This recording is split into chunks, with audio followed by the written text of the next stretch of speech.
Oh, hey there. I just wanted to share the top three things I keep seeing that are mistakes, frankly, in DIY, easy for me to say, plans. So here's my list. Oh, hey, my name is Zach. I make these videos to help people navigate the complexities of retirement. So if that sounds interesting, I hope you consider subscribing.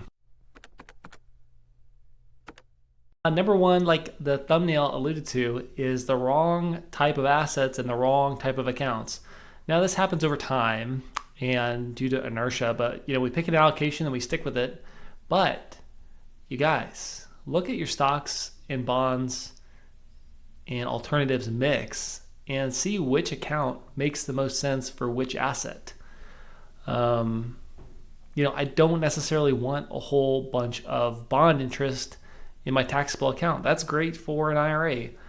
And like on the other end of the spectrum, my Roth account, personally, I want that thing to have high risk, high reward assets. So all those gains are tax free. We don't want to go crazy and lose assets because we don't get to write those losses off on our taxes with the Roth IRA. But two is really unfortunate. And it's unfortunate because these people mean really well. A lot of my clients donate a ton of money to their church, their favorite charities, and it is a shame that people are not educating these people about tax planning opportunities when it comes to charitable giving. It is some of the most powerful planning you can do, and it directly benefits the organizations that you care most about. So things like in the last few years of working, funding a donor advised fund while your income is still high and pairing that with appreciated stock.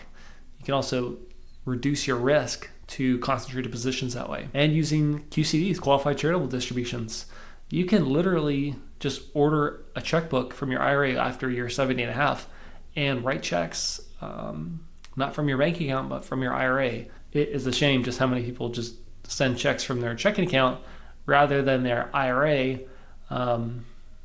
You could argue, well, it's not a huge amount. Well, every dollar counts, right? And I hate to see everyone having to pay more tax than they should, especially when they're supporting such great causes.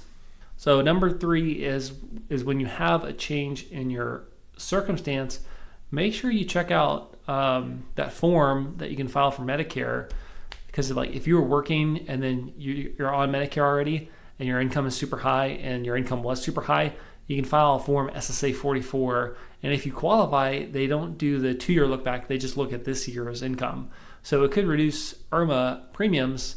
And I've yet to come across anyone who really enjoys paying IRMAA premiums. Those things are nasty.